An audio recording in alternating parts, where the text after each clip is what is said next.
Hello and welcome to the Public Forum Australia, the Global Renewable Energy Pathfinder, hosted by the ANU Energy Change Institute. My name is Dr. Liz Ratnam and I'm a Future Engineering Research Leader at the ANU Research School of Electrical, Energy and Materials Engineering, and I'm also a member of the Energy Change Institute. I'd like to begin by acknowledging and celebrating the first Australians on whose traditional lands we meet, and pay my respect to the elders past and present. Please note that this is a public forum and media may be present. I'll outline the running order of proceedings shortly, but I encourage you to think of questions to ask in the window of the webinar. You can adjust your Q&A window settings to ask the question using your username or anonymously. We will try to get through as many questions as we can today, but if we run out of time, we welcome your questions via email to energy.change@anu.edu.au until Monday, and we'll follow up offline. Now, let me introduce our speakers today. First up is Professor Ken Baldwin, Director of the ANU Energy Change Institute, who will give a short introduction. He'll be followed by Mark Williamson, Executive General Manager at the Clean Energy Regulator, who will discuss the regulator's latest official figures on solar and wind deployments and trends. Next, we will have Professor Andrew Blakers from the ANU College of Engineering and Computer Science, who will give the big picture of Australia as a global renewables pathfinder, including South Australia's goals. Next, we will have Dr. Alex Wonhas, Chief System Design and Engineering Officer at the Australian Energy Market Operator, AEMO, who will explain the 2020 Integrated System Plan and Renewable Energy Zones. Next, we have Dr. Jenny Riesz, AEMO's Principal Operational Analysis and Engineer, who will give an operational perspective on the technology integration of distributed energy resources. Next, we have Associate Professor Matt Stocks from the ANU College of Engineering and Computer Science, who will discuss the long-term, including 50 to 100% renewable electricity and energy, transmission and storage, increasing electricity demand from EVs and heating, and a far North Queensland connection. Each panelist will speak for 10 minutes, followed by a question or two from me, before we'll take the questions to you, the audience. Please ask your questions in the Q&A window and we'll follow up via email if we run out of time. Now, let me introduce Professor Ken Baldwin, who is the inaugural Director of the Energy Change Institute at the ANU and Director of the ANU Grand Challenge on zero carbon energy for the Asia Pacific. His many appointments have included the Chair of the Energy Research Institute, Council for Australia, ERICA, and serving as part of the steering committee for the CSIRO Hydrogen Research Development and Demonstration Report in 2019. Thank you, Ken.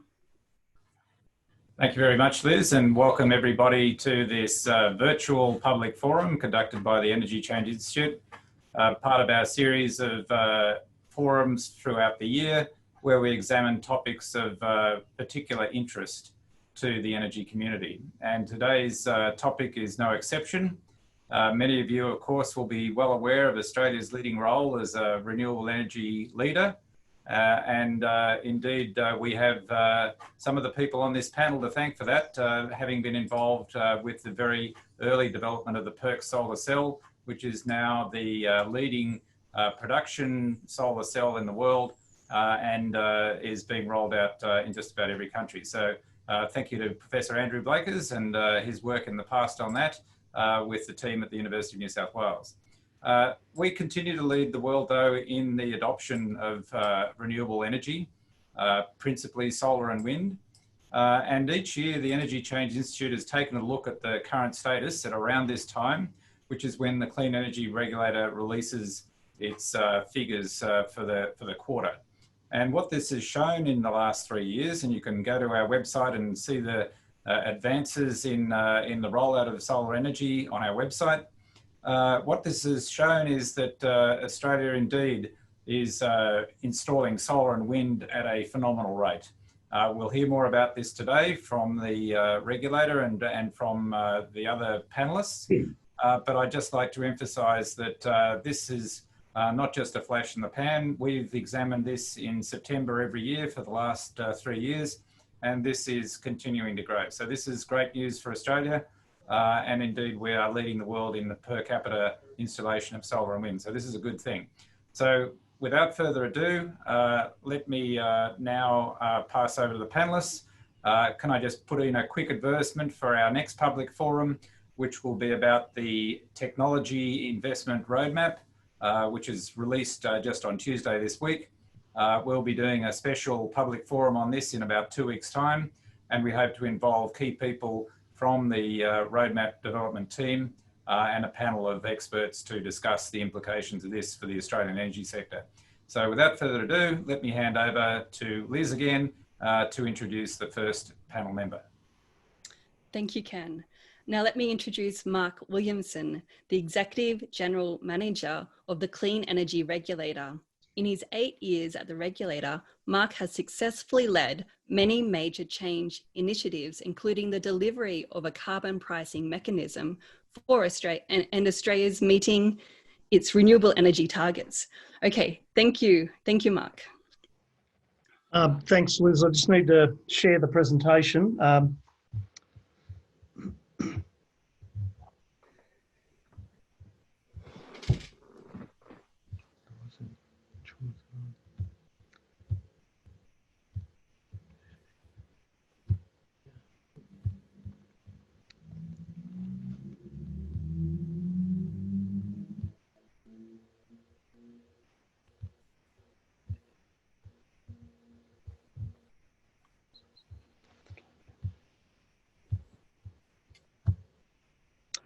Okay, apologies for the delay. Can everybody see that, Liz? Yes, perfect. Thank you. Great. Firstly, I'm going to build an argument that things are continuing at record pace, but the difficulty of connecting large-scale renewables is the real challenge. So this year we are expecting a record matching last year. We're going to, for the first time, be a bit bold and talk about the range we expect to see next year. And I'll explain how this is driven by really short payback periods for rooftop solar. So consumers are acting very rationally and still strong demand for PPAs. So no one's making decisions currently on a system optimised basis, and I'm sure Alex will pick that up theme later. So this is the trend. So we've gone from really about 1.2 gigawatts of total renewables delivered in 2016, rapidly up to a little over 5 gigawatts in 2018, and now we're at over 6 gigawatts last year and this year. You'll see the mix is changing. Rooftop solar has just been a phenomenal pace, the light yellow at the bottom. You'll see that 2018 and 2019 were really huge years for utility scale solar, and 2020 swung back towards wind. But as I show you in going forward, it actually swings back next year more towards solar again as our expectation at utility scale. So quite phenomenal. However, there is an increasing lag between when we accredit large-scale power stations into the large-scale renewable energy scheme in some areas, and when AEMO can allow them to actually generate at the expected capacity. Also, just for clarity in what we call delivered renewables, it's actually installed capacity for rooftop solar, but when we accredit for entry to the RET, we have to accredit the full capacity, and we do that before any generation so that large-scale generation certificates can be awarded for every net megawatt hour. So we typically accredit at the point that AEMO issues a notifiable exemption or that it actually registers the power station. But as I say, there is a fair bit at the moment, and Alex may talk about AEMO's plans to try to get those connected. So what this means is that there's a lot of latent generation yet to come through, despite we're quite often seeing things at about 30% renewables, but there's a lot more to flow through that has been built but not yet actually generating. The other feature here is this is whole of Australia numbers, but on average about 80% of it is in the NEM, and the other 20% outside the NEM is kind of a rough rule of thumb.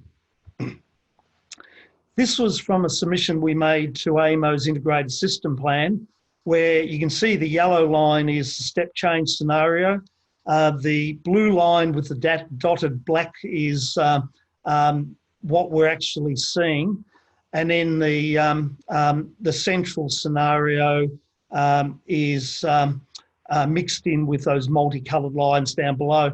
The headline message here is that we see that things are continuing to track either at or above the step change scenario, but you may have seen some press recently where some are arguing that AEMO ought to be slowing things down below the central scenario.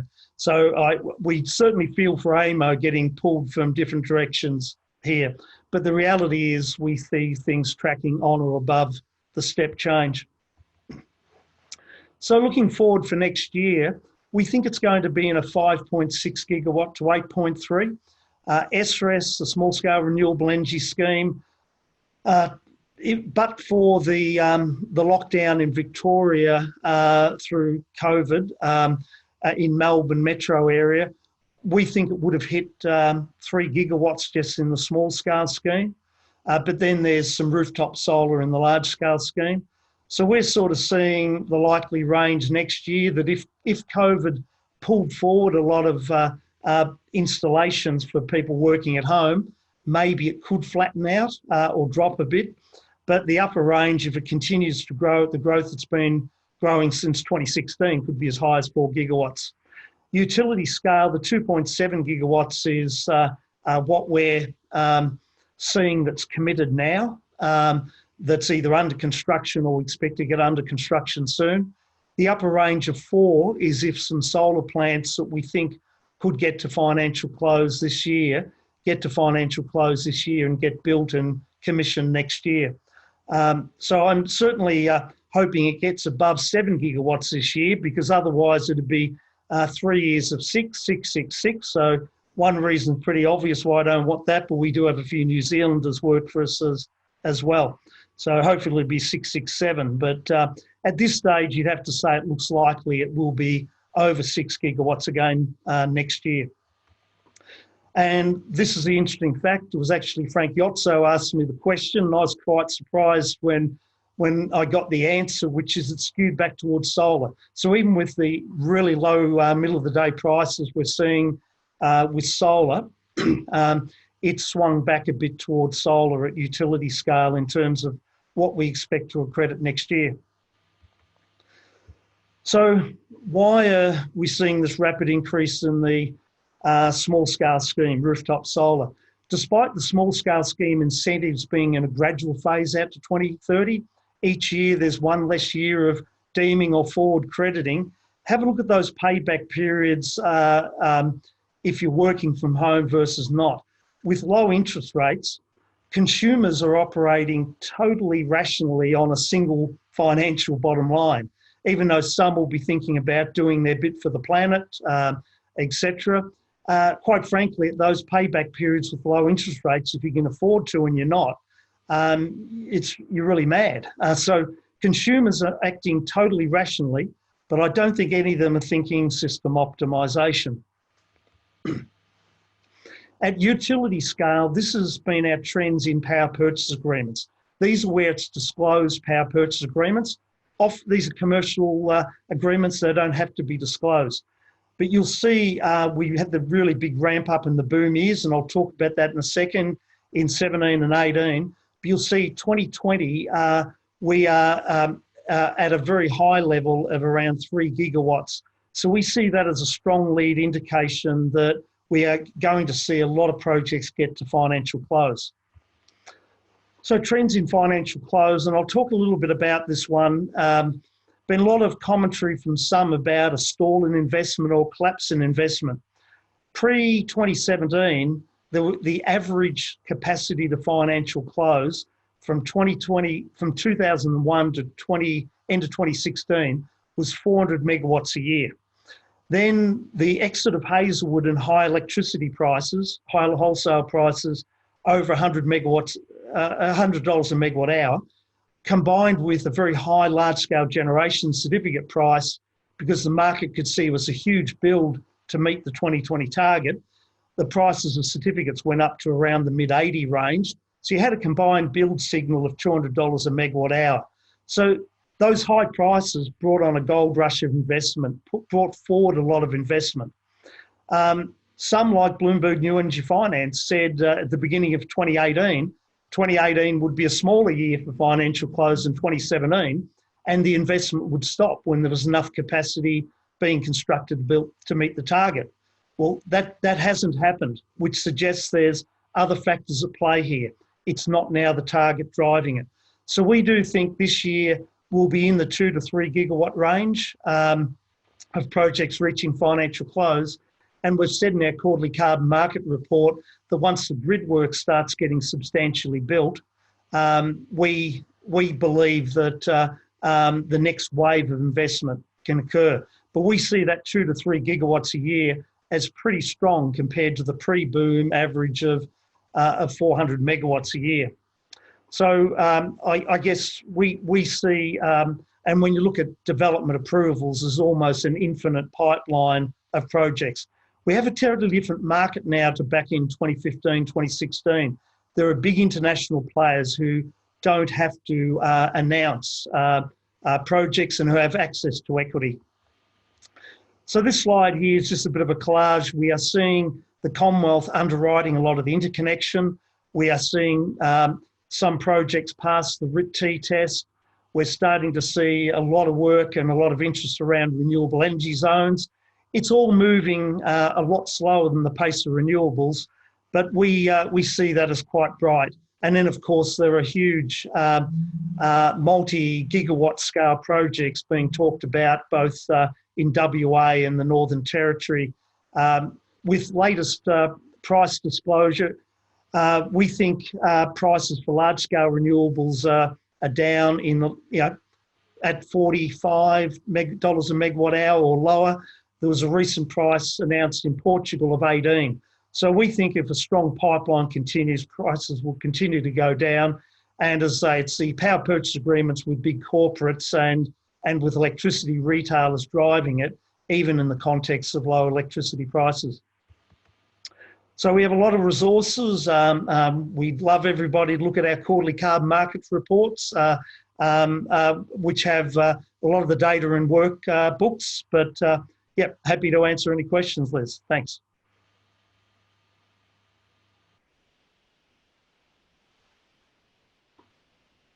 Liz, I think you're on mute. Thank you, Mark. Apologies for that. I've seen some great interest already with some Q&A we'll go to afterwards. But now let me introduce Professor Andrew Blakers.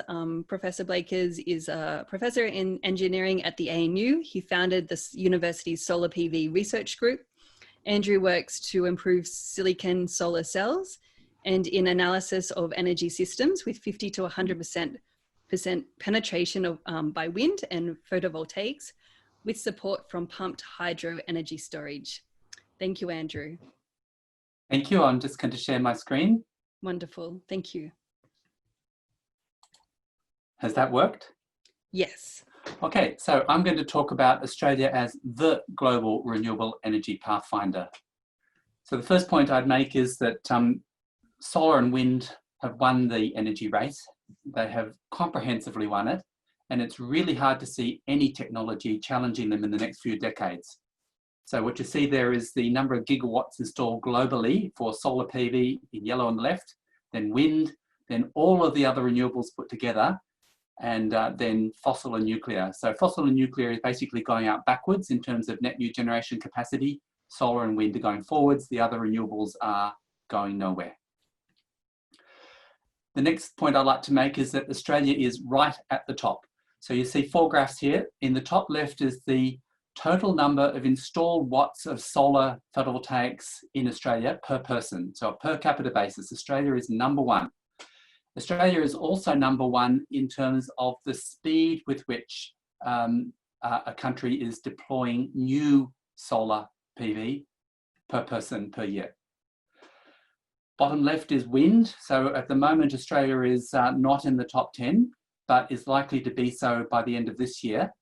But Australia is number 5 in terms of new wind per person per year. So in summary, we're number 1 for installed PV, number 1 for the speed of installing PV, and number 5 for the speed of installing wind. And this combines to mean that Australia is number 1 in the world for installing combined wind and solar. So we're installing it about 10 times faster than the global average per person, and about 4 times faster per person than the United States, China, Japan, or the European Union, and about twice as fast as the next best country, which is Sweden. Something remarkable is happening in Australia, and it's driven by the fact that 99% of all new generation capacity in Australia is wind and solar, and the economics in Australia become ever more compelling as prices keep going down. Interestingly, we are also very high in the pumped hydro storage race. So at the moment, we are number 7 in terms of watts per person of pumped hydro. When Snowy 2.0 is finished, we will rise to number 2 after Japan. So in all of the important metrics, we're right up there. And this is showing in the electricity generation in the national electricity market that runs down the east coast of Australia. So basically everything but West Australia and Northern Territory. So by the end of this year,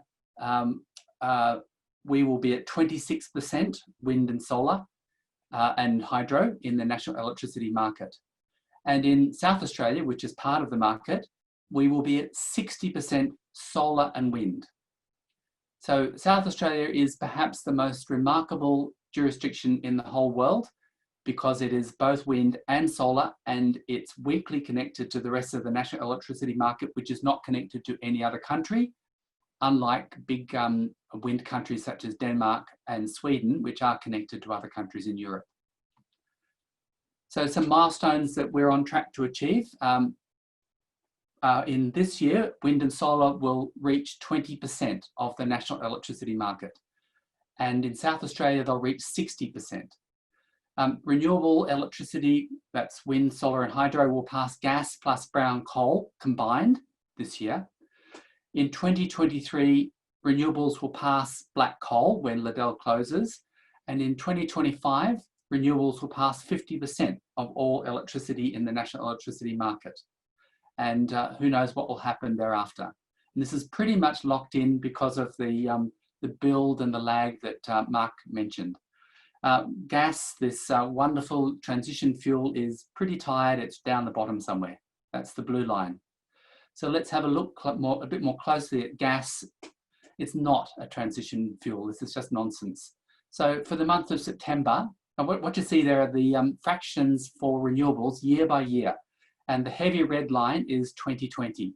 So in September this year, solar and wind will do 24%, of just solar and wind alone will do 24% of electricity in the national electricity market, and gas will do less than 5%, a factor of 5 difference between the two. Gas is on the way out, it is not on the way up.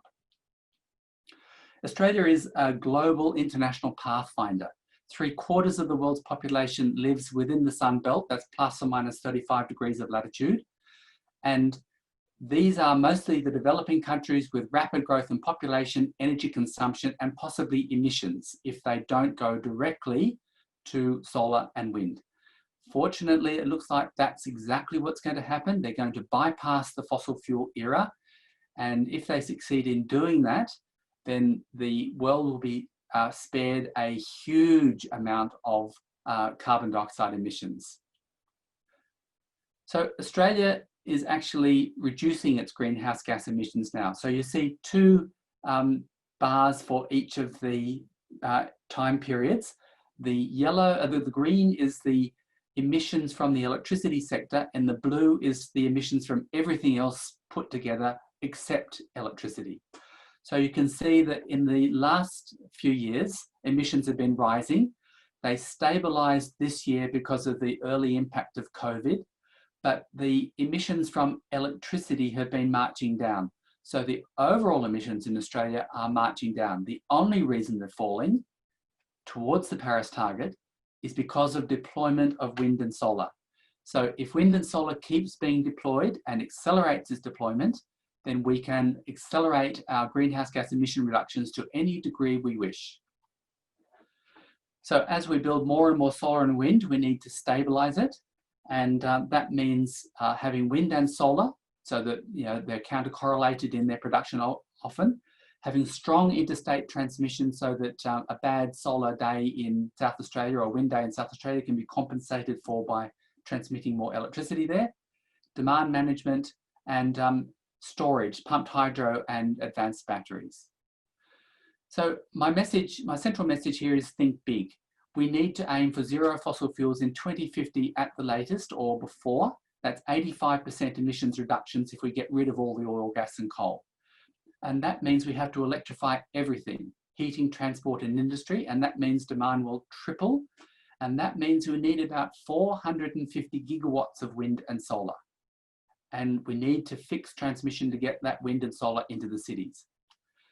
So what you see there is the new gigawatts installed each year over the last few years in green, the prospective gigawatts in 2020 and 21. And the red bar shows what we need to do to get to 100% renewables in 2050, 85% emission reduction.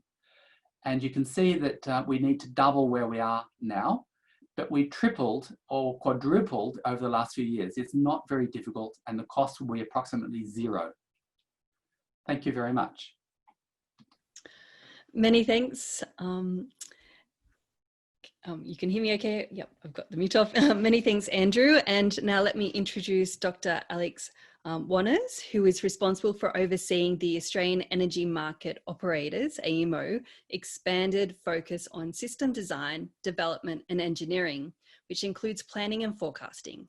Alex has more than 15 years experience in the energy sector, including previous roles such as Managing Director, Energy, Resources and Manufacturing at Oricon, and the Executive Director responsible for CSIRO's Research and Development in Environment, Energy and Resources.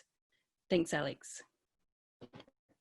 Thanks very much, Elizabeth, and a wonderful good afternoon to all of you. I will first of all try to share my screen and see whether I'll pass that test. So I hope you can see my screen now. Yes. So this was a really fascinating introduction from Mark and Andrew, where we have seen that we are really building new generation at an absolutely unprecedented rate. And I think as Andrew very eloquently outlined, and frankly, we have actually borrowed when we published the ISP, that has really put Australia into an absolutely world-leading position. Now, for us, the question is, how do we actually enable this transition to go forward? Because while it is absolutely necessary, while it makes economic sense, it is also quite challenging. And that's really what we are trying to achieve through the integrated system plan. So just as a little recap, what the integrated system plan is, first of all, it is actually a whole of system plan. So we are including everything in it, generation, transmission, the cost of firming, and also some of the technical requirements that are required to make the system work. That's really important because we often get sort of criticism from people when they say, well, yeah, you know, the renewables are not cheap because you're not taking all of these costs into account. We actually do that. And we find that firmed renewables are the lowest cost replacement option for the generators that are exiting at the moment. The second really key principle underpinning the ISP is that we aim to maximize value to end consumers. We actually are quite passionate about that, but that's also something that we have to do as a result of the rules. And Mark was already referring to that. That leads to some interesting outcomes that we need to be really aware of, because basically what that means is we are doing a least cost optimization of sort of the potential future system. And that means as, for instance, a coal generator exits, we just put the minimum amount of renewables and firming in to just make the system work. But what we are seeing at the moment is that actually the speed and magnitude of investment is much larger than what would be required under these minimum requirements. And that's something that we need to be really mindful of, because ultimately we need to prepare the system for that. And I'll talk about this in a minute. And what we are also doing, given that this is a long-term outlook for the system, we're also very cognizant that we're actually using not only current technology, but actually anticipating capabilities of future technologies. And there's some really exciting things being trialed at scale, such as virtual power station, that are really important, given the amount of, for instance, distributed energy resources. So that's sort of the ISP in a nutshell. So I just missed one there. Obviously, this is something that we can't just do on our own, but I wanted to say a real big thank you to the over 200 people from right across the industry that have actually worked with us and helped to create over the last 18 months the 2020 ISP. That would have not been possible without your very thoughtful and considered input. And I can only encourage you to also participate actually in the 2022 ISP, and the sort of the public engagement around this will start very, very shortly. We've obviously taken a lot of different factors into account, created a range of different scenarios. I'll talk about this, and this gives you at least an overview of what you see in the central scenario. But I think what's really important for us to highlight is when you actually develop the underlying system, and in particular the transmission system that Andrew was already referring about, to consumers are in the long run much better off than not making the investment. In fact, what we are finding is that consumers will save $11 billion on average when we make the right targeted investments into the necessary infrastructure, then compared to the case where we actually don't build this infrastructure and we basically get a very sub-optimized system. So I think there's actually a great economic case to make to get this right.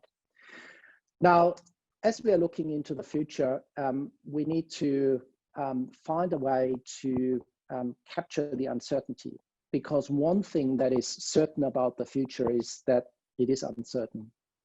And really the two key dimensions where we feel there is sort of uncertainty, because it's either driven by, to some extent, policy choices, which is the degree of decarbonization, and the degree of decentralization. It's really how consumers want to uptake distributed PV.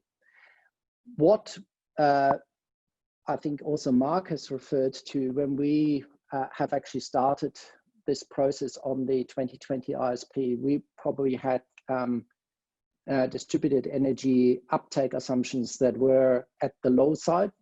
We were then, when COVID hit, umming and ahhing whether we should update it. In the end, we actually kept the original assumptions, which retrospectively is probably underbaking it. So when you actually look at the ISP and you look at the current rate of uptake, it's much more in the high DER step change range than it is in the central range. We've actually now, when you look at the ISU that we published at the end of August, we have actually now updated our DER forecasts.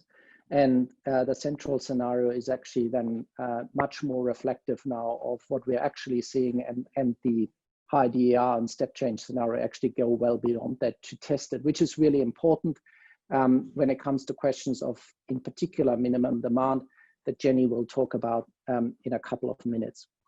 Now, in order to test what do we actually need in the system, I might focus on the step change scenario, because what we are trying to do is, also when you read the document, we're actually trying to make sure that we create as many of the options that we will require for the step change scenario, so that we can actually unlock them if and when they are required.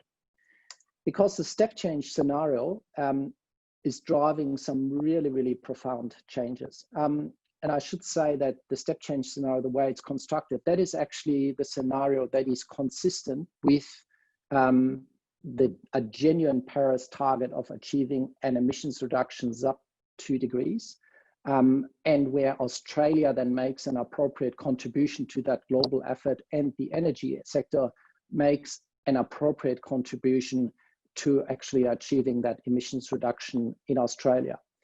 So that scenario maps out what you need to do, and the rate of change that is required is nothing short of phenomenal. When you look in 20 years' time, the first thing that you observe is that we are actually seeing 27 gigawatts of conventional generators exiting the market. And a large share of that, which is about 22 gigawatts of that, will be coal. Now that obviously needs to be replaced, and that requires a significant investment into new renewables and firming technologies. So we are going to see about 22 gigawatts of distributed PV coming into that scenario. So just to put that in context, that's actually the same amount as in capacity terms as has exited from just the coal generators alone. Then we'll need another 25 gigawatts of solar, 27 gigawatts of wind, and then about 20 gigawatts of storage. In this case, sort of, it might be a shift of a quarter of that behind the meter storage that obviously needs to be coordinated, and 3/4 of that in large scale storage. Now that's a massive investment, but I think it's an investment that can actually drive a lot of economic stimulus. And when you look at some of these scenarios that Andrew has put up, obviously even more than that would be required. The question is that even achievable? And as Mark has highlighted, we are actually already on the trajectory of doing that, because to achieve that, you probably, in terms of wind and solar build, you need about 2.6 gigawatts per annum. And that seems to be something that, despite all of the challenges, we can actually achieve today. If you make all of these investments, get the system to work, that all in all means that in terms of energy production, 94% of the energy will then be produced from renewables in only 20 years' time, which would be quite a remarkable outcome. Maybe a quick one on storage, because that's often a hotly debated topic, and people ask, well, do we actually need so-called baseload power? And our analysis actually shows quite firmly that you don't need a lot of baseload power. What we're actually doing in the ISP, we look at what's the amount of maturity of storage that we require. And it's actually quite an even split across the different storage maturities. So we need about 30% of 2-hour storage, and about 23% between 4 and 12 hours, 20% of above 12-hour long-term storage, and then behind the meter is about the remaining 25%. So that gives you a feel for sort of the distribution of storage that's required. Now, from a technical point of view, getting that system to work is, to be honest, not trivial. There's really 4 things that need to be gotten right. One is we have to match supply and demand. That's the sort of the classical question.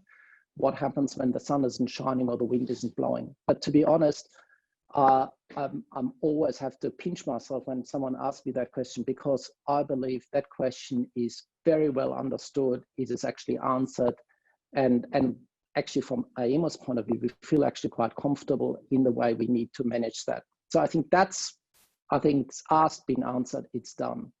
Where it gets much more interesting, and I think where we collectively as a nation, and being, as Andrew said, being the pathfinder to the world, need to put the shoulder to the wheel, it's actually the other factors. It's actually how do we manage the uncertainty and variability in the system. When you look at the work that we have done in the renewable integration study, we actually see a significant change in the way the system can change as a result of the introduction of renewables. So to just give you an example, we see maybe that the rate of change in the system in terms of ramping goes from 1.4 gigawatts per hour to 4.5 gigawatts per hour in just the next 5 years. So that's a factor 3 increase that will require us to actually manage the system in a very different way. But again, with the right preparation, quite a doable task. The next thing that I think we need to really ensure we manage well is frequency. I think we are very, very fortunate that in particular batteries are phenomenally good at managing frequency. So it's really just in upper strokes a function of actually creating the right incentives in the market to get battery providers to come into the market and provide these services. I think the last one is frankly at the moment one of the most challenging ones. It's one of the most challenging topics when we connect generators to the grid, especially in those areas where we have low levels of system strength. So system strength is effectively the ability of the system to maintain the shape and the phase angle of the voltage waveform when you have small or large disturbances. And that's really a function of the interaction of all of the generators on the system, and therefore it often requires a very complicated and sophisticated modeling approach, which frankly makes the whole connection process difficult. At the moment, the technical solutions are not very exciting. It's putting often synchronous condensers or similar technologies into the market, but I think there is a really great opportunity for the deployment of new technologies, and we have actually very high aspirations and expectations for grid forming inverters to hopefully, in my view, in the next 3 to 5 years, really crack the back of the system strength and voltage control issue. So all in all, I think what we need to get right to get this transition on the road is I think we need to make the right targeted market and regulatory reforms to solve those challenges. We need to get well-targeted transmission investment in early, so we're not running into problems again. And we need to really focus on developing and then deploying new technologies to address the challenge. But I think if we do all of that, I think we absolutely can manage through this transition. Thank you. Many thanks, Alex. And next up, we have Dr. Jenny Riesz, AEMO's Principal Operational Analyst and Engineer, who will give an operational perspective on the technical integration of distributed energy resources. Fantastic. Thanks, Liz. Thanks, Jenny. It's telling me you need to stop sharing your screen, Alex, before it will let me share. Yeah, and I'm just trying to work out how to do that. So everyone else did it. Yeah. I didn't. Oh my God. Maybe while you're doing that, I've got a snippet more of an introduction, if that's okay, Jenny. So Jenny leads a team in operations at AEMO and works on the operational integration of distributed energy resources. Prior to this, she conducted research at the University of New South Wales on high renewable power systems and was a principal in renewable energy and climate policy at ROAM Consulting. Thanks, Jenny. Excellent. So I'm trying, is it showing you the PowerPoint slides? Yes.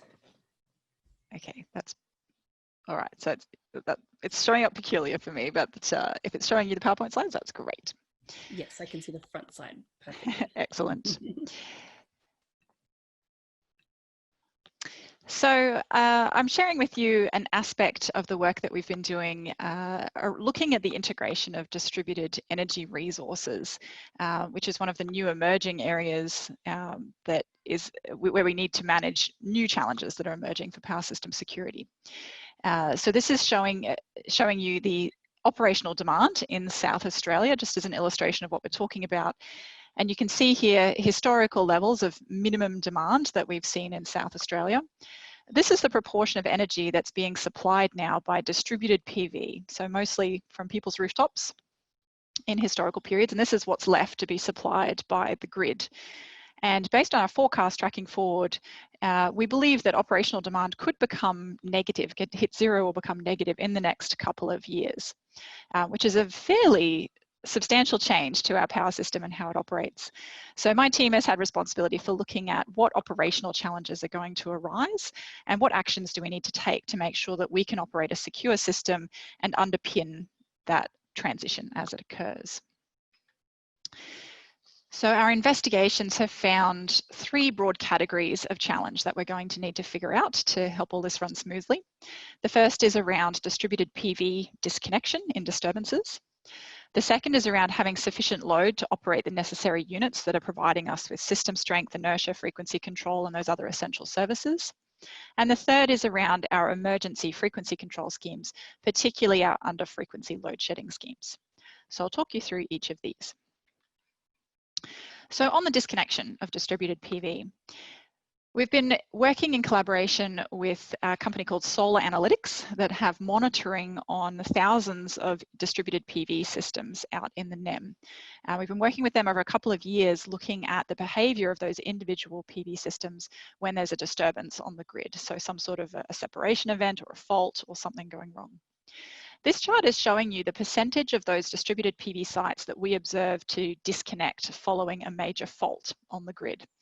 And this axis is showing you how severe that disturbance was. So very severe voltage disturbances are over here on the right. And you can see that there's a fairly clear relationship that as we have these more severe disturbances, we get more and more PV sites disconnecting in response. And in some of these events, so this one here, we've seen up to 40% of the distributed PV in a region disconnect in response to a severe fault. We've also verified this with bench testing. We've put PV inverters into the lab and tested what they do in a collaboration with UNSW, University of New South Wales, and replicated these results. We do see they behave that way in the lab as well.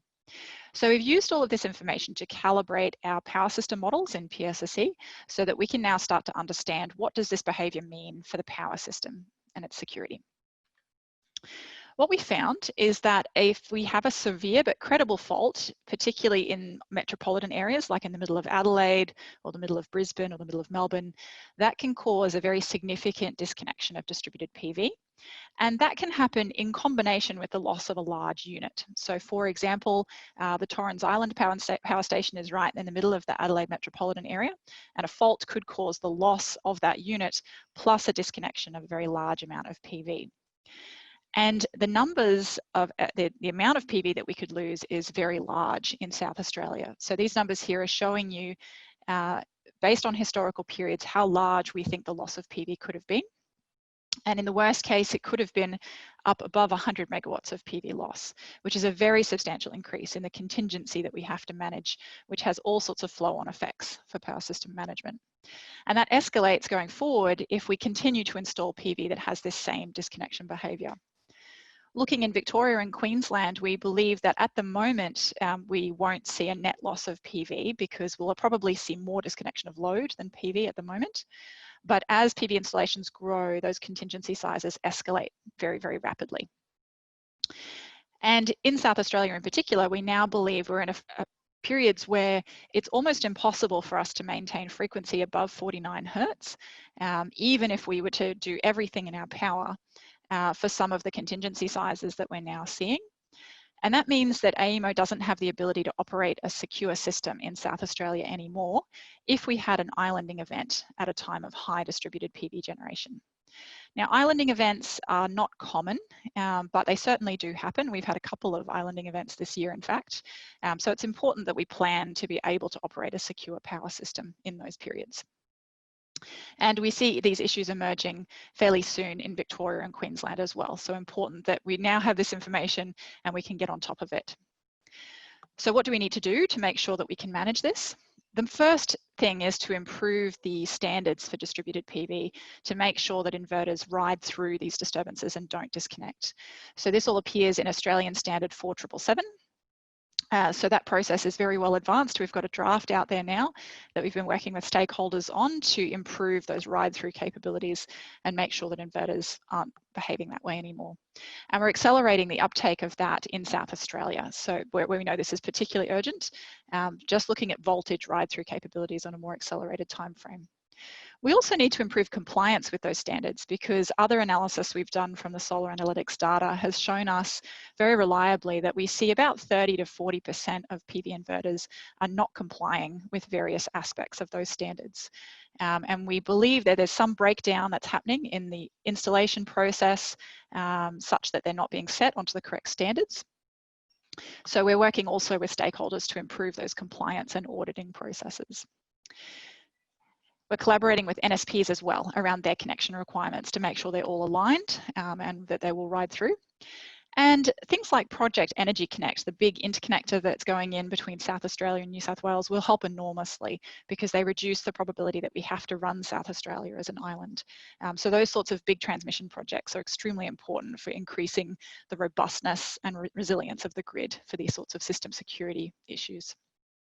And finally, we're using network constraints. Where we know that there's issues, we can ramp down flows on interconnectors to make sure that we're staying within a secure technical envelope. And we're increasingly putting those in place as well.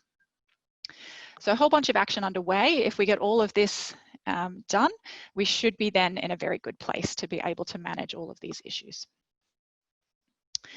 The second issue we've identified is around having enough demand to operate the power system and keep online the big units that we need to provide the essential system services. We're now getting into levels where that's actually becoming quite difficult in certain periods. This is particularly pertinent if we have to run an island again.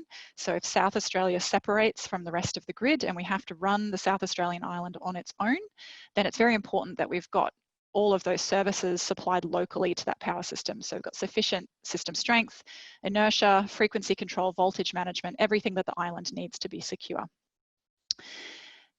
This chart here is showing you an estimate of how much load we need depending upon the combination of units that's online as a minimum combination to provide those services. Some of those units are much bigger in how much load they need to operate. And so if we're operating with one of those bigger unit combinations, we could need up to 550, maybe more, 550 megawatts of load to run that unit combination and provide all the services. Other combinations of units are much smaller and might only need around 200 megawatts of load to provide all of the services. We've now seen periods with operational demand down at 379 megawatts. That happened a few Sundays ago.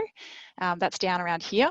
So you can see that we're now well below the level where we can run all of the different unit combinations that we might want to. We're restricted into a much smaller set of unit combinations that we'll be able to run at these times. And it is really important that we have a range of flexibility, because we do have periods with lots of units on outages, particularly around these shoulder periods is a very appealing time to take outages for maintenance, for example. So very important that we've got adequate flexibility to be able to manage that and schedule it. And this is saying that we've lost a lot of that flexibility now.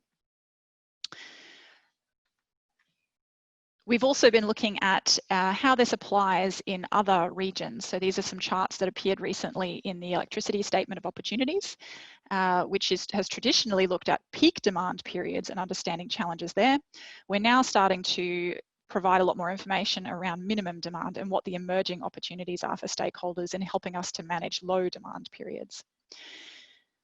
So these charts are showing you in the red the historical minimum demand period that we've seen in each region, and then tracking forward based on some of the scenarios that were considered in the ESU. And these grey bars show you various different technical challenges that start to emerge as we get into these lower load levels.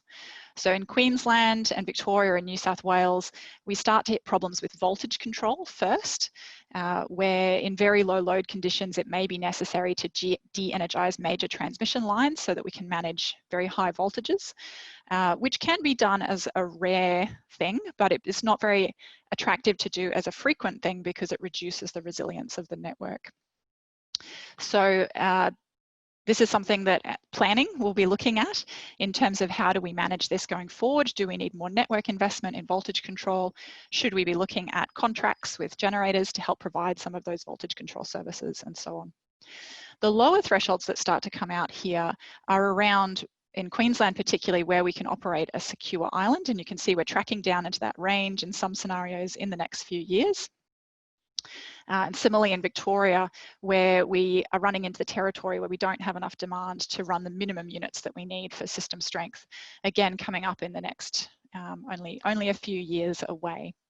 So this is saying that we need quite urgent action in South Australia to make sure we've got the ability to turn down distributed PV if we have to, in the very rare circumstances where we might have an islanding event or major network outages. And similarly in Victoria and Queensland, that need is starting to emerge quite soon as well. For now, we think the issues are lower in New South Wales and Tasmania. New South Wales has a lot more load, and Tasmania doesn't have such high uptake of distributed PV at this stage. But it makes sense, as these are fundamental capabilities that we need across a very large proportion of the NEM now, to really look at putting that in place for all new distributed resources going in. So the capabilities that we need are around, as we were talking before, about disturbance ride-through capabilities and these emergency PV shedding capabilities, where in these very, very rare circumstances where we have a severe abnormal circumstance on the grid, we can turn down the distributed PV and make sure we can keep it within a secure range. We definitely don't think that will be a daily occurrence. That would be a very extreme event. The third challenge, the third and final challenge we've identified, is around our under-frequency load shedding schemes. So under-frequency load shedding, or UFLS, is a safety net that's designed to arrest very severe under-frequency events. So these are things like separation events, losing a major interconnector in an unplanned way, or multiple contingency events, multiple units tripping at the same time, very severe events. And in this case, we have automated schemes that will deliver a controlled disconnection of load very rapidly in less than a second to try and rebalance and arrest the frequency decline. And then once we've rebalanced the system, we can reconnect those loads and get back up to everything back online. What we've identified is that with a lot of distributed PV, these schemes won't work properly anymore. So we get reducing load. So when you disconnect a circuit, you don't get as much benefit in arresting the frequency decline. And if a circuit is in reverse flows and you disconnect it, you're actually having the opposite effect and exacerbating the frequency decline. The distributed PV itself also disconnects when you have these severe under-frequency disturbances, and that accelerates the frequency decline even more. So these all combine to mean that it's really undermining the operation of these schemes. This chart here is showing you the results of a bunch of simulations where the blue periods are ones that are fine and we do arrest the frequency decline properly, but the red and orange periods are ones where we don't think that that will happen anymore. So it's particularly being driven by periods with quite low load on the under-frequency load shedding and where we've got high imports on the interconnector. So the separation event is a very large contingency. So there's a whole bunch of actions underway to restore this safety net and make sure that we do have that backup mechanism. We're increasing the amount of load on the under-frequency load shedding scheme.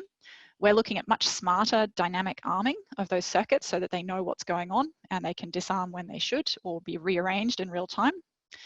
We're implementing a constraint on Hayward flows on the big interconnector connecting South Australia to the rest of the grid. We'll ramp that down in periods where we know we don't have enough of this safety net scheme to catch it.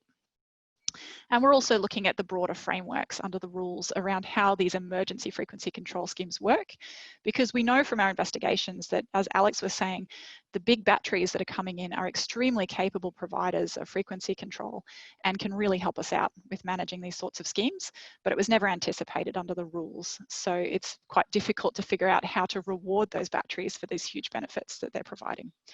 So we're working through how we streamline that as well. So next steps, we're collaborating with our stakeholders on the design and implementation of all of these different mitigation actions. And the analysis is ongoing. We're learning more and more as we go, and we'll continue to share that with stakeholders. And we're continuing the development of our tools and the data sources that we use for all of this, because this is all very new. And so everything we do, we have to really build the capability and make sure that we can do accurate analysis on these issues. And this all appears in a bunch of reports that we can share the links with you if you're interested in digging further into the details on all of this. So that's all from me. Back to you, Liz.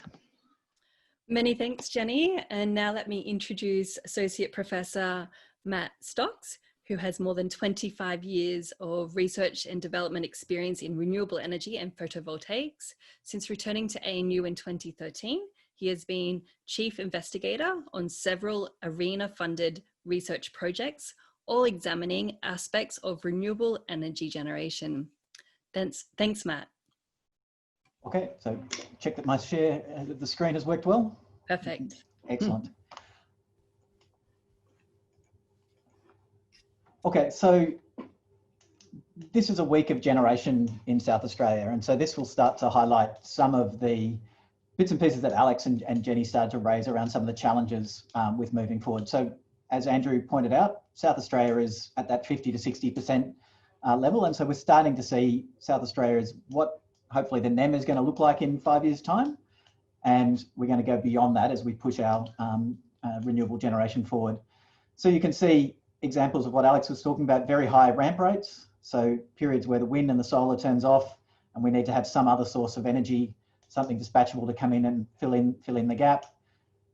What Jenny was talking about there around the challenge with DER, so this is rooftop solar's contribution in South Australia, and we can see that the vast bulk of the load is being delivered at this stage, so the generation is being generated from rooftop solar, and the residual demand that's required is relatively low. So there's a whole range of challenges associated with operating a system that looks like this in comparison to the traditional turn on and off the coal generators and the gas as we see demand vary in the system. So Alex very kindly pointed out that there's a whole range of things that need to be thought about in terms of the overall system to ensure that the system remains stable within that. And what I'm going to focus on is just system reliability. So that's the balance of supply and demand. And as Jenny pointed out, there's a whole range of challenges around system security and managing faults in the system and frequency and active and reactive power to ensure that the voltages remain stable. And we could have hours and hours of conversations around how that would be managed. So we'll stick with a small part of it here. So as Andrew presented in his slides, there's a whole collection of things that we use at our disposal to help try and ensure that we have a reliable system. So reliable is about balancing supply and demand with 100% renewable electricity in the future. So an important part of it is technical diversity. We're not going to do it with one technology. It's not going to be just wind. It's not going to be just solar. It's not going to be just hydro. There's going to be a mixture of technologies needing to come together to deliver a system that works reliably. Spreading the resource out widely is going to be important. And so being able to distribute our resources widely, and this comes back to Alex's comment about the variability of supply and whether or not that's really a challenge. We'll see in the next slide the difference between managing the entire system versus the variability in individual generators. Next, we then start to look at demand management. Can we move loads in such a way that we can use energy when there's an excess in the system and choose not to use energy when there isn't? Having that flexibility in the system is going to be important. But ultimately, storage is going to be an important part of the overall mix. It's the last thing you want to do. Storage is expensive. Storage is inefficient. But ultimately, as the system starts to evolve towards higher and higher fractions of variable renewables, they start to become an important part of the overall mix. So the importance of a widely distributed system comes through quite well, I think, in these slides. So this is all of the solar generation last Sunday and all of the wind generation last Sunday in Australia. So while at an individual generator, we can see that there's vast variation in the supply, very large ramp rates, switching on and off rapidly as clouds come through, as cold fronts come through. When you look at the system as a whole and all of the generators, suddenly we've got a curve which is much smoother and much less variable. And so what we see is by interconnecting the system strongly and being able to move energy from one region to another, we start to see a great averaging benefit, and that the variability that we see in the system starts to disappear. And Alex's comment about the wind not shining, sorry, the wind not blowing and the sun not shining.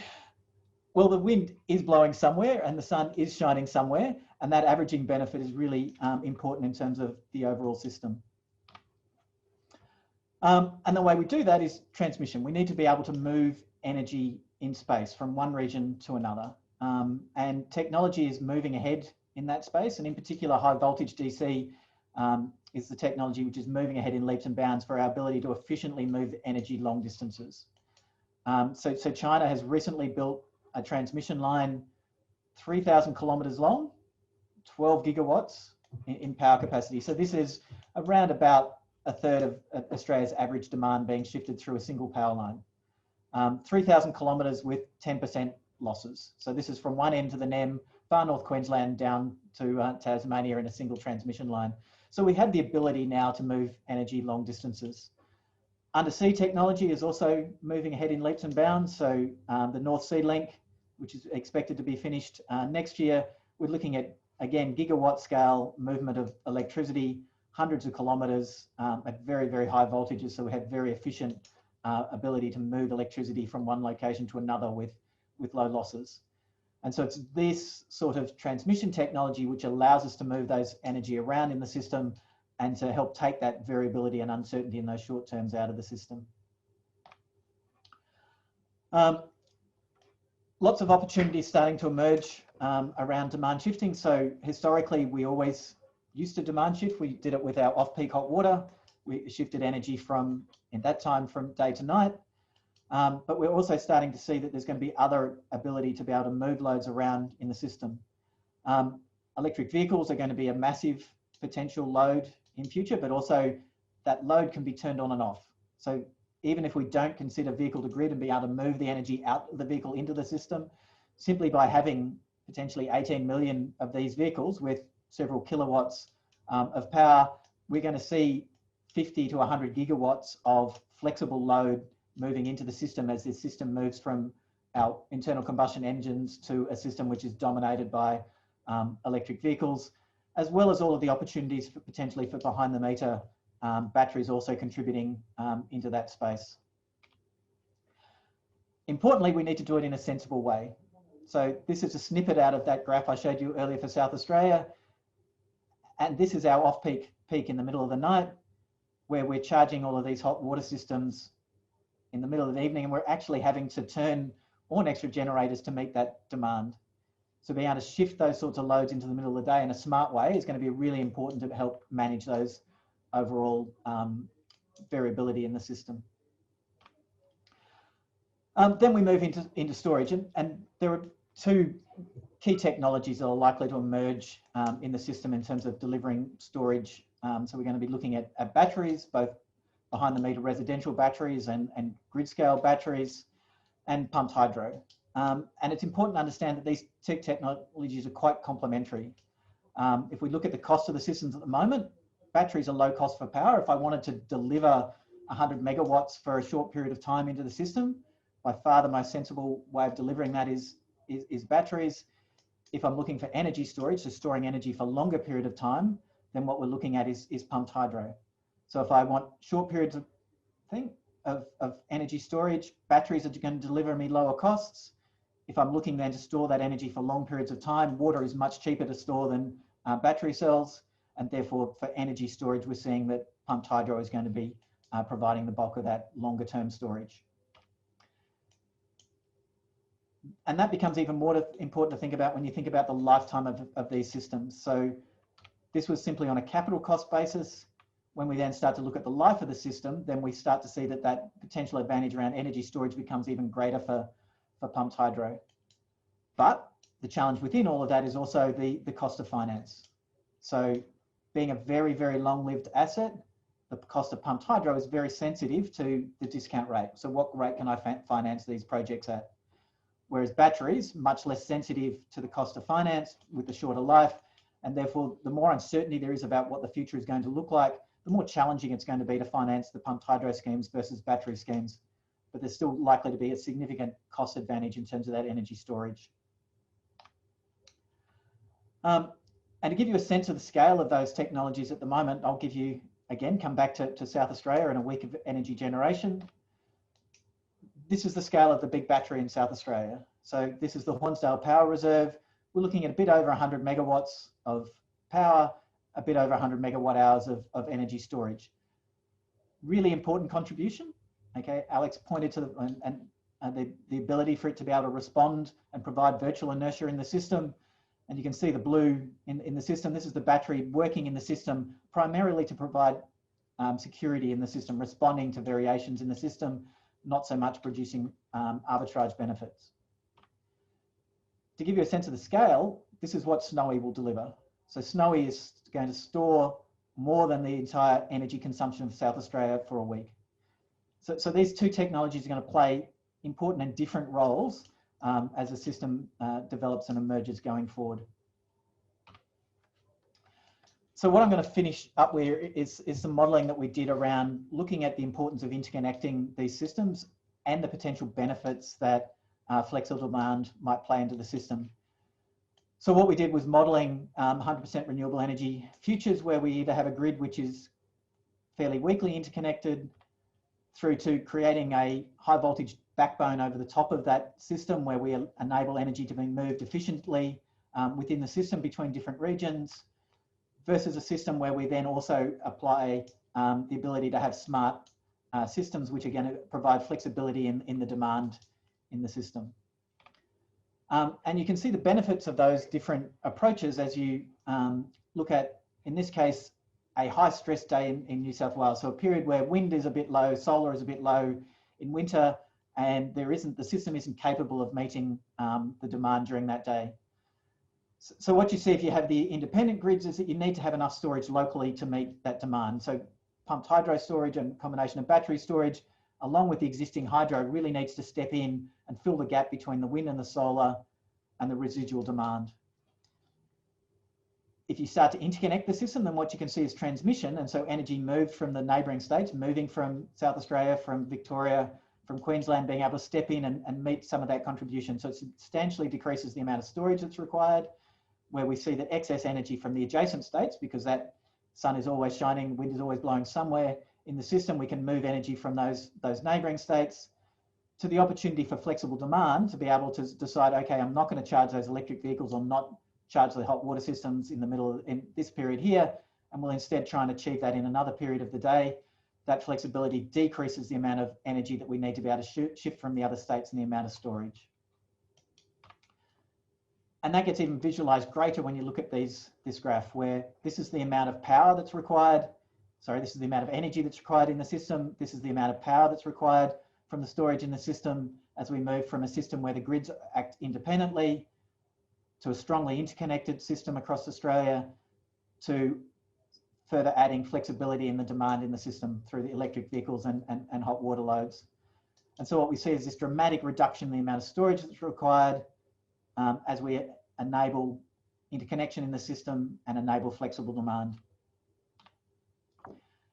And that then delivers significant cost savings in terms of balancing the system. So this is then looking at the cost of the system. We see that the generation costs don't change very much. We can choose to put some of the energy in more efficient locations, so there's a slight decrease, but largely the cost of generation is the same. But what we see is dramatic reductions in the amount of storage that's required and in the amount of energy that has to be spilled, so the overbuild that's required to ensure that supply and demand is met. And so by shifting some of the costs into transmission, we see dramatic costs in the savings associated with transmission and the dramatic costs reductions in terms of the amount of spilled energy. Have a smart system, and we see even further reductions in the amount of storage that's required to balance the system. So in conclusion, there's no question the system is rapidly changing, and we're having to respond to a very different system as we move forward. Strong interconnection is really important to ensure that we get to lowest costs. It's much more efficient to be able to move energy between locations than it is to be able to store. Significant benefits associated with flexible demand, being able to use our electric vehicles, our hot water and other demand sensibly at times of excess energy, and be able to reduce the amount of storage that's required. And there's going to be a mix of storage durations required to ensure that we have a reliable system, with batteries delivering short-term storage, pumped hydro delivering medium-term storage, but also conventional hydro playing a really important role in managing the seasonal deficits that we're going to sometimes see in the system. Thanks very much for your attention. Many thanks, Matt, and thanks to all the panelists who have provided important insights in this public forum, Australia, the Global and Renewable Energy Pathfinder. I'd now like to pose some questions for the panel. If you're ready, maybe unmute and share video. So this first question I'll open to the full panel, which is, what's needed to maintain Australia's leadership in the deployment of renewables? Who'd like to go first? Maybe Mark, can I make a suggestion? Sure, Liz. I guess we think it is building the grid out. At the moment, it's getting harder for developers to find locations in the grid. The costs of connection are getting a lot higher in terms of costs and delays, and that's where the big risk is. So I think it's all about grid. The gold rush we've seen has driven the deployment costs of renewables down quite low, and we can continue on a lower trajectory. It's about enabling the connections. Thanks, Mark. And maybe Andrew? Yes, I'd strongly agree with that. We can build freeways to get rid of road bottlenecks. We can build an NBN to get rid of data bottlenecks. It's not very difficult to build a proper grid to renewable energy zones to get rid of the solar and wind transmission bottleneck. Thanks, Andrew. And Alex, would you like to? Thanks, Liz. And I think it's nice to actually hear other people say we need to build the grid. So I fully support that.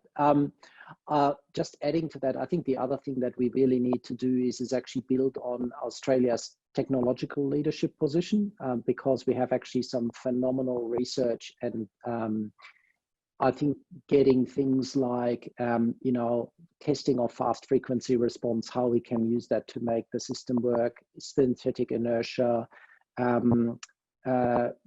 system strength solution through grid forming inverters. I think these are all the other things that I think where we can also be world leading, and that will help in the transition.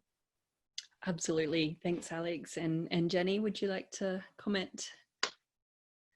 Yeah, I would agree with everything that's been said. There's a whole bunch of things that need to align and come to fruition.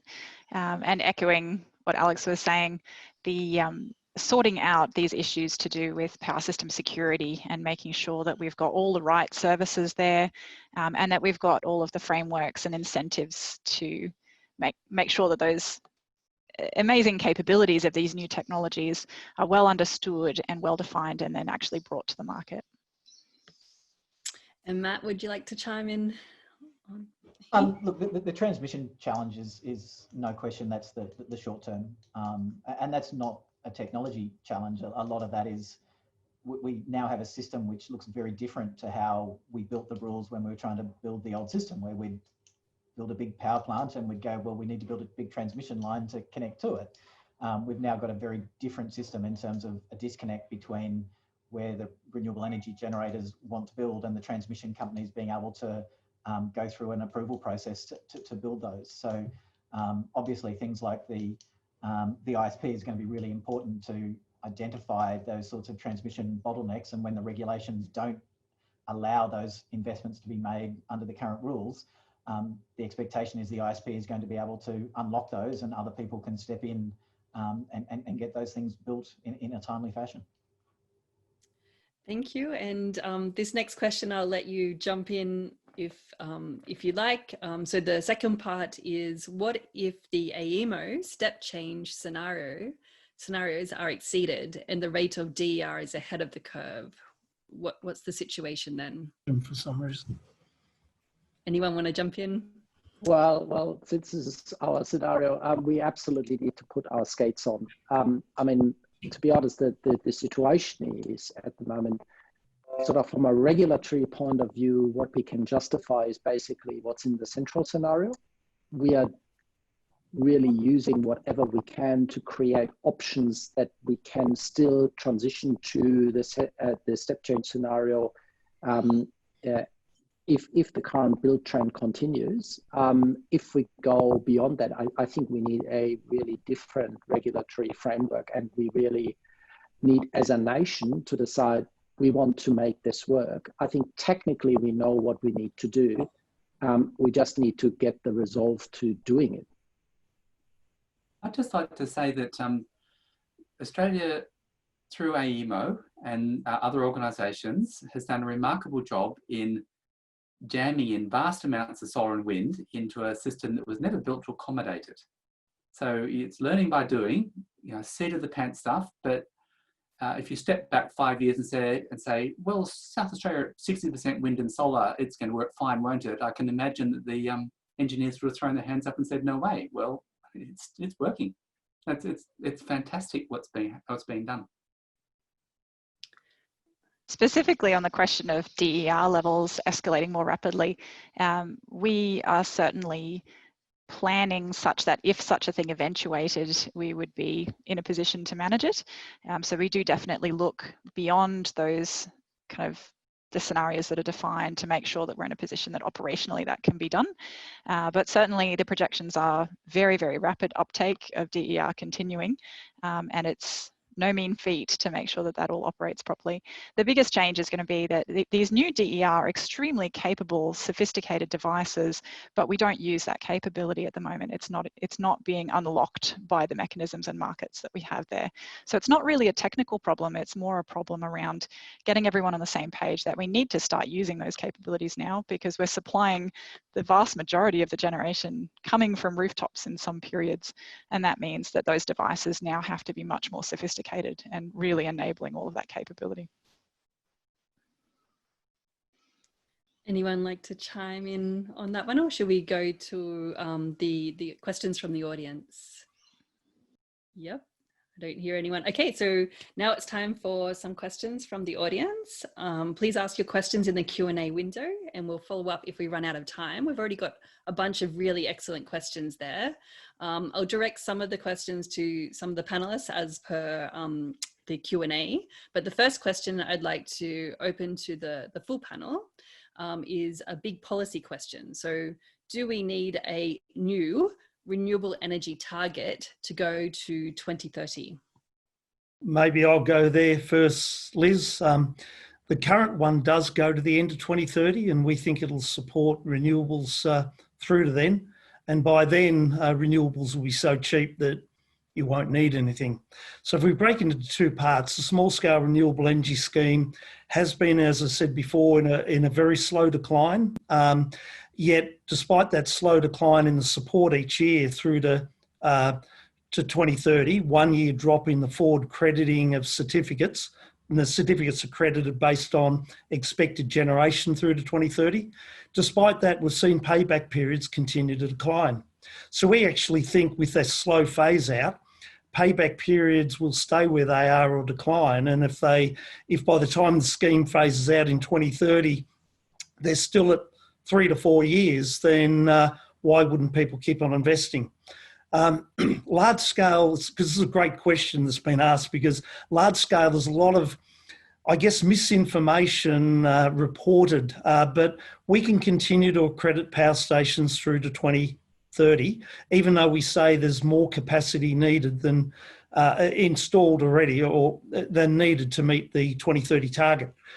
What is also important here is while the target stays the same from 2020 to 2030, there's no limit on voluntary surrenders. So recently, for example, the ACT government, and there's a huge demand emerging from businesses to buy large-scale generation certificates and surrender them to offset their Scope 2 electricity emissions and to show, so the ACT government surrendered 2.2 million to show that the ACT is actually 100% renewables, because the ACT isn't getting the electrons from South Australia.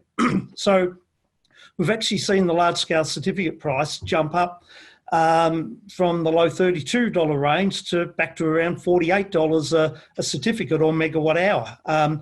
And we've argued that we don't agree with those who predicted the price going to zero. We believe it will eventually reach a floor price at the emissions intensity of the grid times the price of an Australian carbon credit unit.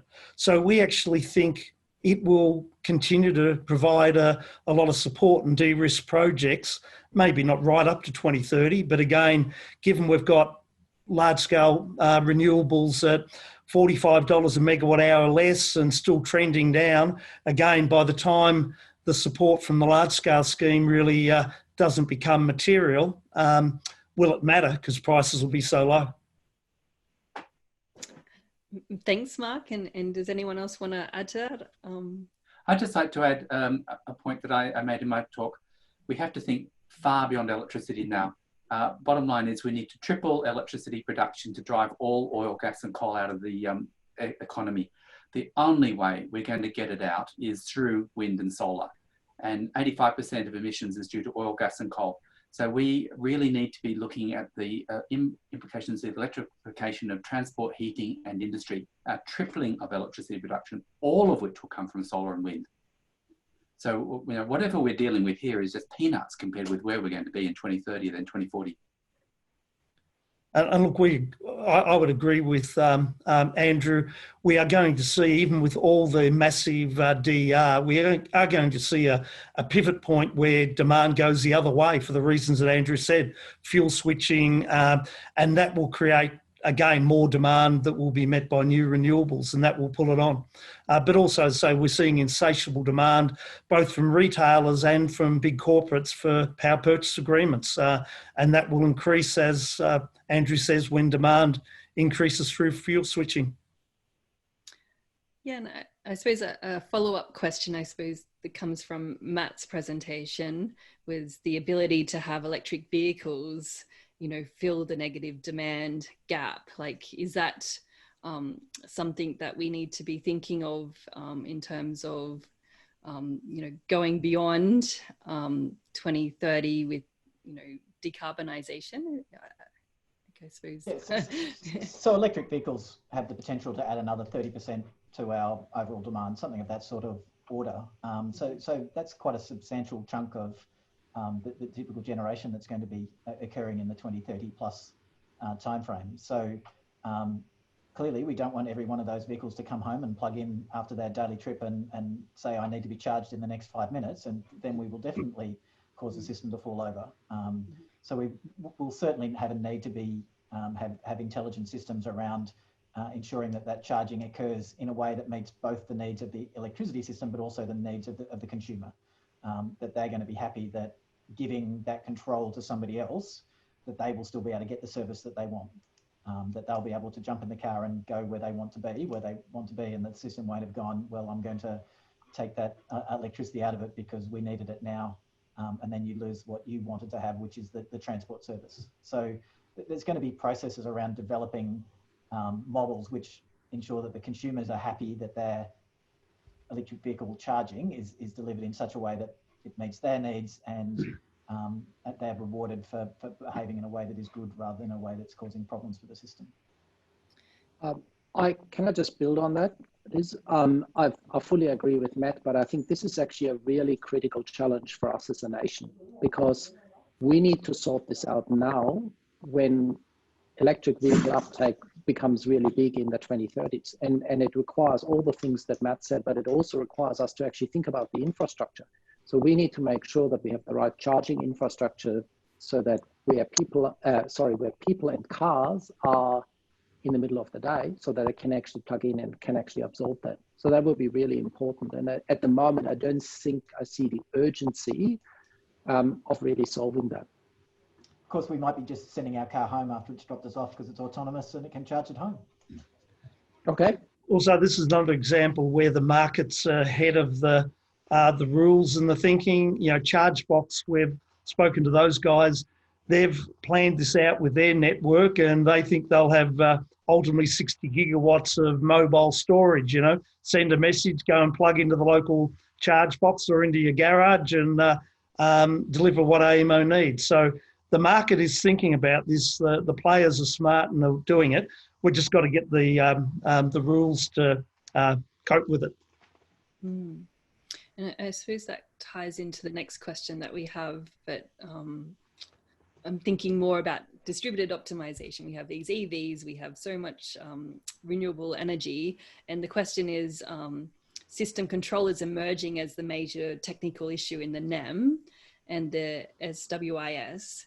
And so making semi-scheduled generators fully dispatchable will go a long way to improving system control. Are the rule makers considering these steps or similar?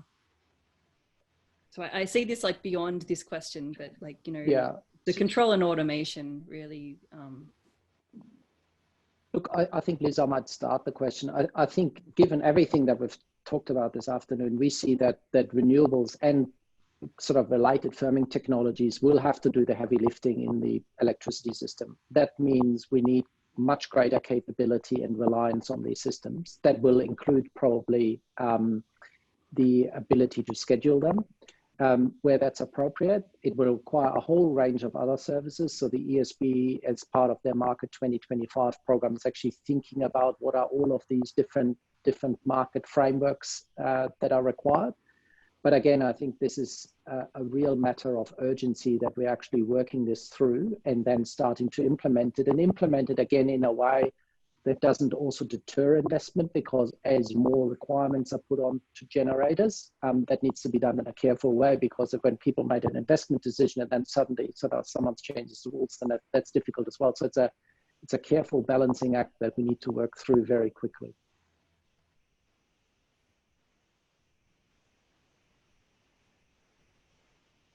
Anyone else want to jump? I see Jenny. Just to add on this one, this is a particular issue with distributed resources, that controllability is not there at the moment. So with larger scale resources, we do have a lot of that in place, but for the smaller scale generation, we don't. And that's a big part of the problems that we're now seeing emerge. So definitely agree that that is a key component. And then to follow up, to enable this control, like how do you think we're equipped, I suppose, with the sensor technology to enable that control? So in terms of, for example, voltage, stability, or voltage limits in the grid, as you spoke about earlier, Jenny, with DER. You know, I suppose where do we need to be, I suppose, in 2030 in terms of like not only control, but also the sensing network to enable that? Look, I think all of the capability already exists in the devices and so on. It's just that it hasn't been connected up, and it hasn't been done at scale really anywhere in the world at the sort of scale that we need to achieve. So we are right at the forefront of having to pioneer actually getting all of that working. But technically speaking, it is all there. We just got to get all the pieces to align. And that's more about all of the different stakeholders getting aligned, getting all of the standards written down and figuring out how it's all going to work. So it's not so much the technology, it's more the overarching frameworks to make it all work. And we've got to do it very, very quickly. Absolutely. So I'll go to the next question, which may be for Mark. So Mark showed a very quick payback for domestic solar. Does he have any comment on domestic battery payback? Thanks, Liz. We think it's in a very wide range at the moment, between 6 and 12 years, and I'll explain why.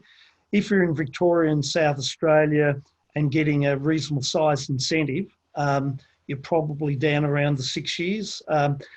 That the rest of the range depends on the configuration of the battery size, the PV size, your actual home usage. So that's why it's quite a range. So it is declining, but I guess that's where there are a lot of state incentives on solar PV. The small scale renewable energy scheme is only on the PV and not on the storage.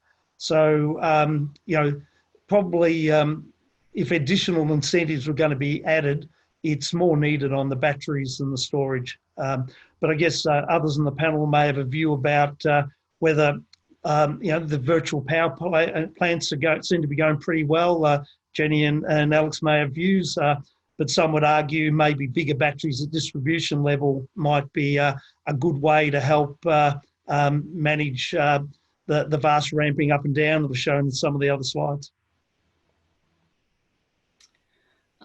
And so the next question I have, maybe for Alex, has AEMO and associated entities committed to the step change scenario plan?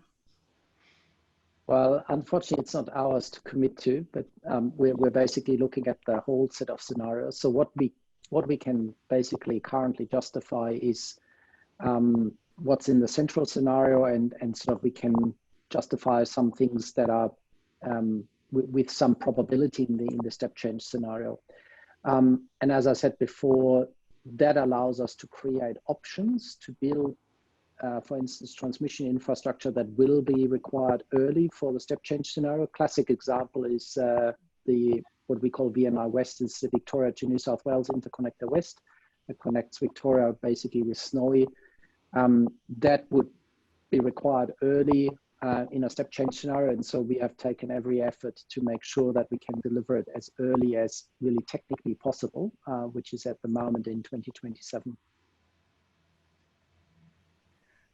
And I see another couple of questions. I know we're sort of getting to the limit of our time, so if I might, 2 more questions.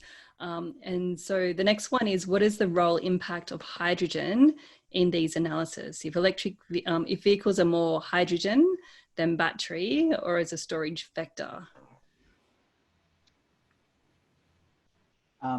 So it's clearly an emerging space. The role for hydrogen in Australia is still hard to work out. So the question is it going to play a role in displacing gas or not?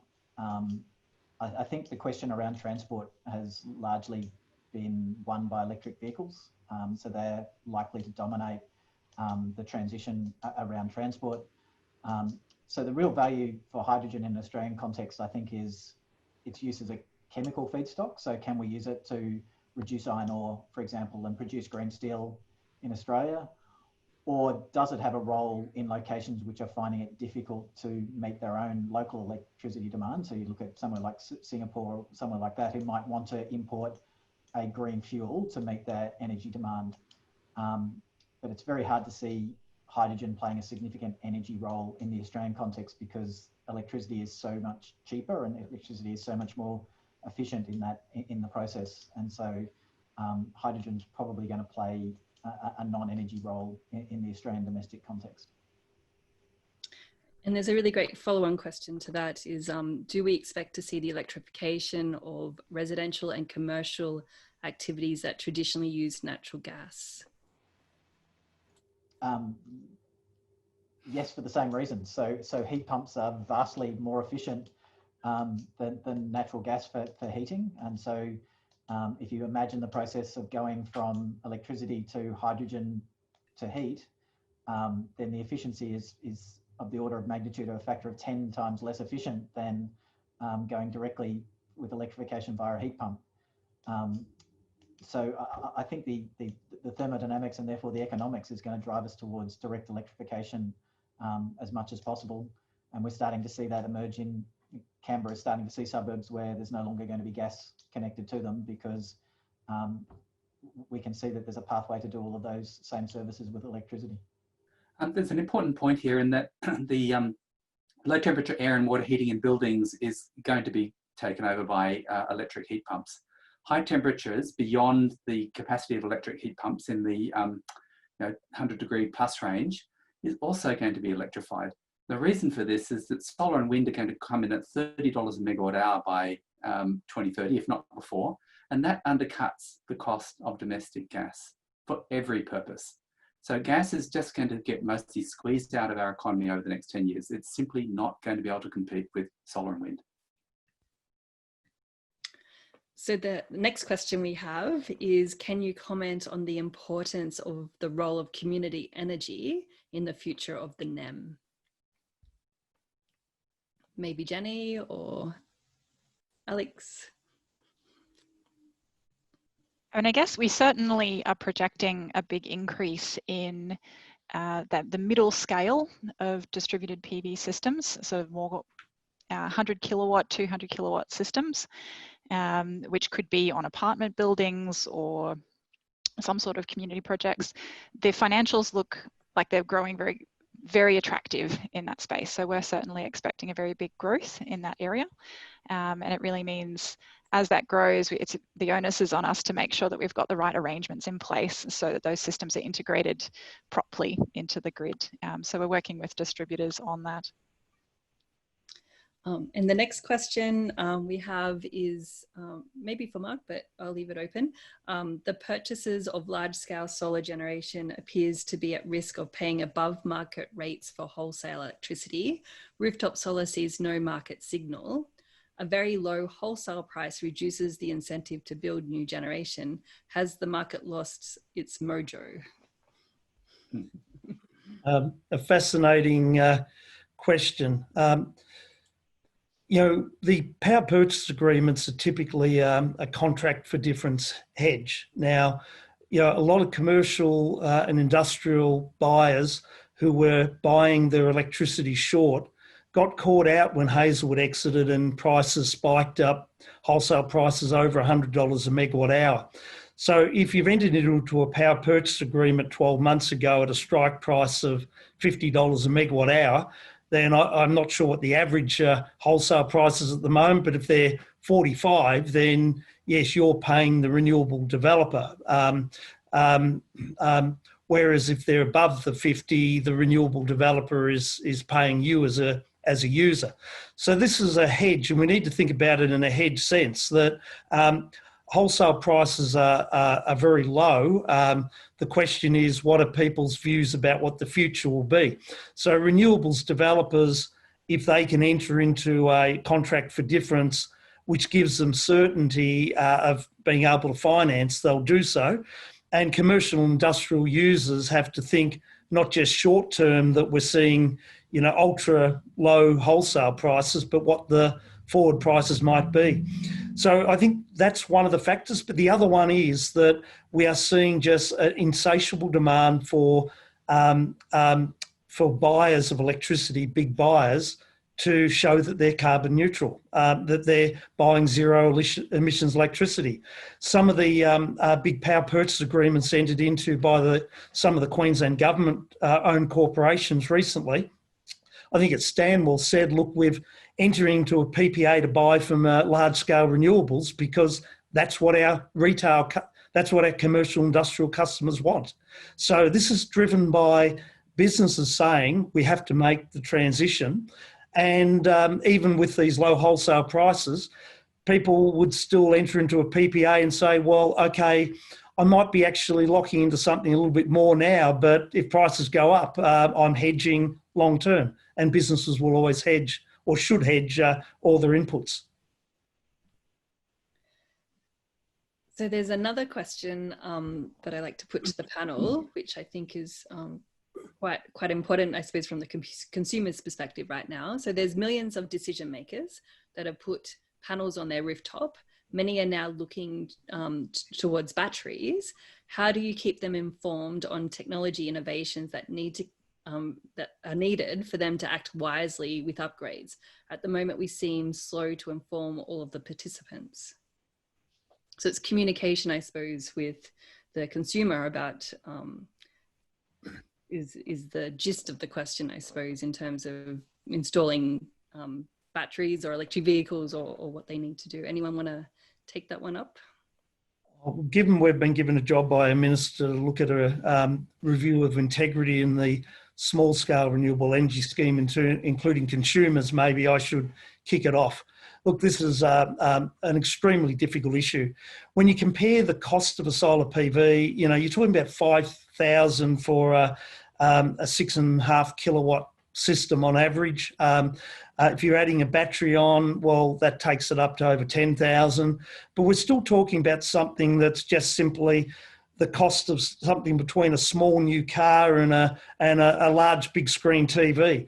But in terms of a consumer purchase, the combination of you have to decide about size of system and whether you go micro inverters or standard inverter technology, and whether you put a battery on and what size battery and what brands do I go for?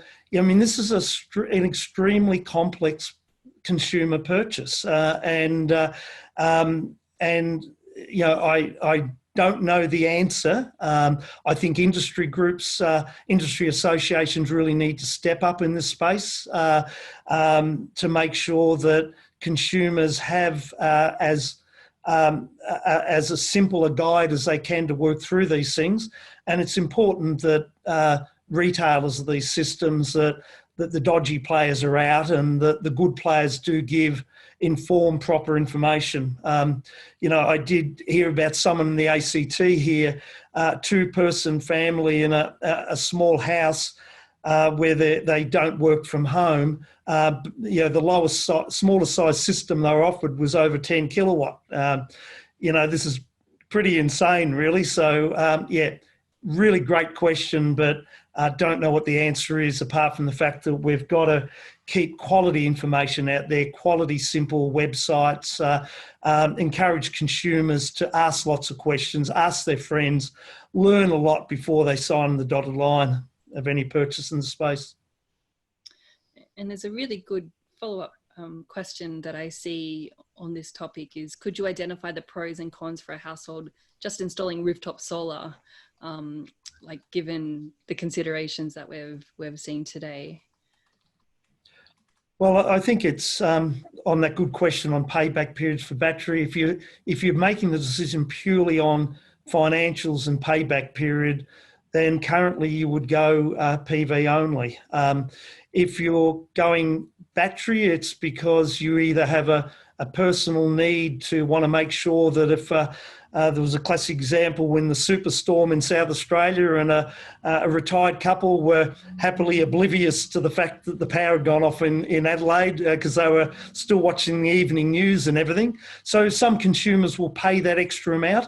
Some will do it just like the early adopters of electric vehicles, saying, well, by me doing it, I'm helping to drive the cost of the technology down, and this is good for the system because they're envisaging a bold future along the lines of what Matt and Andrew painted that the system will look like in the future. So it'll be consumers who will buy batteries at the moment because they want to be the early adopters, just like the early adopters of a 1.5 kilowatt system who paid some pretty big numbers compared to today. So there'll always be consumers who cold financial bottom line and others who want to help the transition, and they'll pay a bit more now because they know it's driving a smarter future, or because they've got that desire for total energy security themselves. And so last question, what incentives markets are required for investment in grid firming technologies? Anyone want to have a go at that one?